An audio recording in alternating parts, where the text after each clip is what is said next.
last time on a stream that did not exist, I introduced the NBA Finals Fiesta. I've made I took away a team on the Finals Fiesta. I took the Oh, Golden State Warriors off this. thank you. Uh, yeah, That was the one because team that I didn't have. And so you wouldn't have known this because last week he had 5. And so I picked, this was a pick. No. Which one? You have OKC. No, yeah, yeah, that's what I no, had. that was the This one is what you I had. had. Yeah. Yeah, this is what I had. And then you were like, oh, that's blasphemy. You got to put Golden State in there. And I was like, yes, I know Butler and they're doing good over there, but it's just these other teams are too good. So seeing this lineup here, I know we've talked about it, that the Lakers getting Luka, they're an offensive powerhouse, but defensively they give me some nerves there. OKC, I think they're just going to be a little too young, and what I think it's going to be whoever comes out of the East, Celtics or Cavs. I'm Well, really, yeah. I know I'm just kind of jumping the gun, but like that's what I have. I have no matter who comes out of the West, it's not gonna matter. It's gonna be the Celtics or the Cavs taking the title.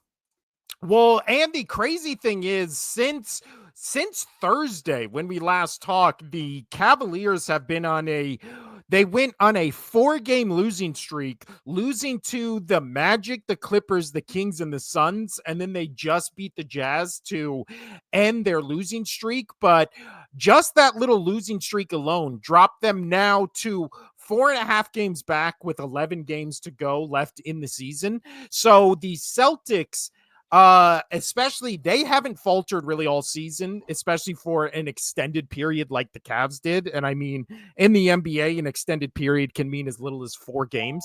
So the 4 games losing streak that the Cavs just went on, the Celtics are currently on a 6-game winning streak. So that gap between the first seed and the second seed in the East race has gotten much, much closer than we originally thought it would. On the West, however, in the Western Conference, the Thunder are also on a 6-game win streak. The closest one next to them is the Suns on a 4-game win streak, but they're all the way down at the 10 seed. So at the moment, currently, the Thunder, what is it? The Thunder have a 59-12 record with 11 games left. They could legitimately finish the season as a 70-win team, which would be just incredible and an amazing feat. But since we last talked on Thursday, the Rockets have vaulted themselves all the way to the number 2 seed, which, if you want feel good underdog stories like we talked about in March Madness, the Rockets, and then the Rockets being the 2nd seed in the West and the Detroit Pistons being the 6th seed in the East. I don't think any of them do anything in the playoffs, but from what those teams were last season to just be in the playoff, at least contendership, and going into the playoffs as, if the season ended today, the 2nd seed for the Rockets and the 6th seed for the Detroit Pistons, that is a giant improvement over last year. And if you're fans of those fan bases, you got to be ecstatic running through the streets of what a turnaround these teams have had. Now, if we go back to the Fiesta Casino, which I don't know how to do it. There we go. What'd you do? If we go back to the Fiesta here in the East, I think it is crystal clear the only 2 options are the Celtics and Cavaliers. I've said I'm not a big fan of the Knicks this season. I don't like how they play. I just think that they are kind of much more smoke and mirrors than actual like contenders to win an NBA championship. And then after that, I mean, the Pacers, Bucks, Pistons again are a good story, but Hawks, Magic, Bulls had that big win against the Lakers, and then Heat are obviously kind of in free fall since the Jimmy Butler trade. Nobody in the East, I think, even has a chance. I would put, if you said either Celtics or Cavaliers or the house or the rest of the league on the Eastern Conference side, and you had to bet every dollar you had, I would do that bet without hesitation. I think if anybody is in the NBA Finals representing the East and it's not the Cavaliers or the Celtics, I would be legitimately shocked. Now, Yeah, for I'll put all my money on it. yeah. Now for the West, that kind of just goes to the potentially, and I don't think they will win 70 because they're not going to win 11 games in a row. But however, they are in a 6-game win streak. They're probably going to finish as a 67 to 60 or probably 66 to 69. Nice. Win Nice. team in the West. But guess how many games the Thunder right now are ahead of the number 2 seed? Thunder obviously being the number 1 seed. I'm not even going to let you guess because Yeah, they please don't. I'm not good at guessing. I don't like being put on the spot. Come on now. The Thunder, with 11 games to go, are currently 13 and a half games ahead of the 2nd seed.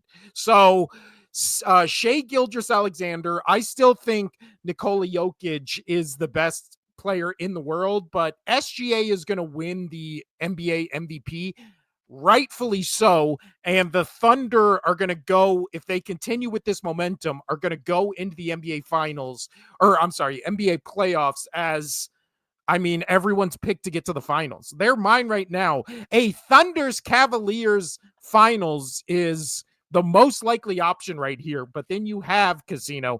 I'm really You worried. really think that the Cavs can beat the Celtic after even having this nice skid that they're having?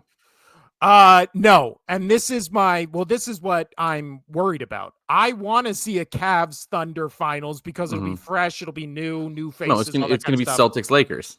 That's what I'm worried about. If we all of a sudden get to an Eastern Conference Finals where it's Celtics, The Cavaliers, media will have a damn jizz storm over this, dude. yeah, and then it's a Western Conference Finals where it's Lakers and Oklahoma City. I mean, where NBA is rigged is going to be trending on Twitter during both those entire series because I really do feel like it's going to Well, be a Kings Lakers repeat where all of a sudden the calls are kind of put under a microscope and the NBA isn't going to be able I don't to know about defend so them. much in the I don't know about so much in the East because people like this Cavs team. Like, Yeah, but they're in no way, what is it, as big a draw as the Celtics, especially the Celtics trying to repeat as champions. Celtics, I mean, Lakers that's a obviously great have all point. those histories. It's, yeah, that's again, I that's what just I'm really worried want to about. see a good series between the Celtics Cavs. Obviously, that's got to happen first, but I legitimately think it's going to. I like both these teams where they just have the poise on offense and defense. They play two ways. That's in basketball, in hockey, in these sports that where it's uh, so close put together. You have to play two ways in that sport, and that's what wins championships. I've seen it plenty in hockey that you can have an offensive powerhouse, but if you don't have a defense or a goalie, you're fucked. It doesn't Yeah. matter what you do. You can put up 4 or 5 goals a game, but you're going to lose by 6 or 7. You're going to lose you're going to let in 6 or 7. So I mean, it's the same with the NBA, and you see it. That's my worry for the Lakers specifically is they are not a defensive team now with Davis out of there. Well, yeah. And then if you look at the teams above them and the teams they share the Finals Fiesta with, Oklahoma City Thunder right now is number 1 in the league in defense. Mm-hmm. Cleveland Cavaliers are number 2 and Boston Celtics are number 3. Yeah, And then I'll tell exactly. you what, I would love shout to. out I would Houston love. Rockets. They're number 4. Oh, Shout good for out. them. But I Yeah. mean, I would love to see an OKC versus Celtics or Cavs. I don't want the Lakers, not just because I don't like the Lakers and LeBron. I would really like to see two teams playing great offense, two teams playing great defense. As you said it, OKC is going to have the MVP.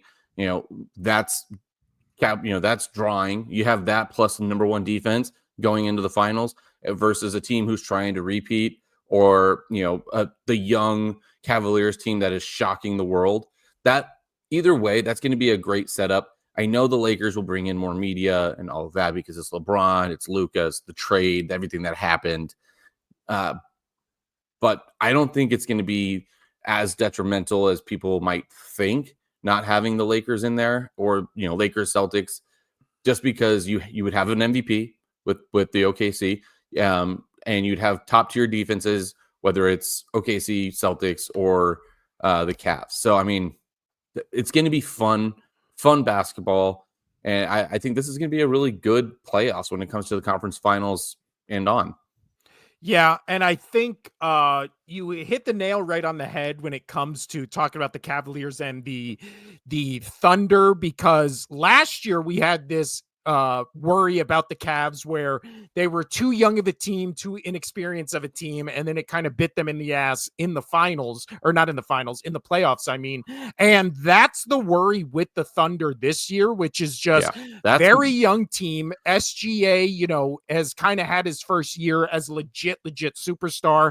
I think at this moment he wins MVP, and Jokic is going to have to do a lot these last 11 games to take it from him. So you're going to have the newly appointed, NBA superstar in SGA, MVP, number 1 seed, going to finish probably 14, 15 games ahead of the second. So you're going to go into the playoffs as a heavy favorite with home court advantage throughout the Western Conference Finals.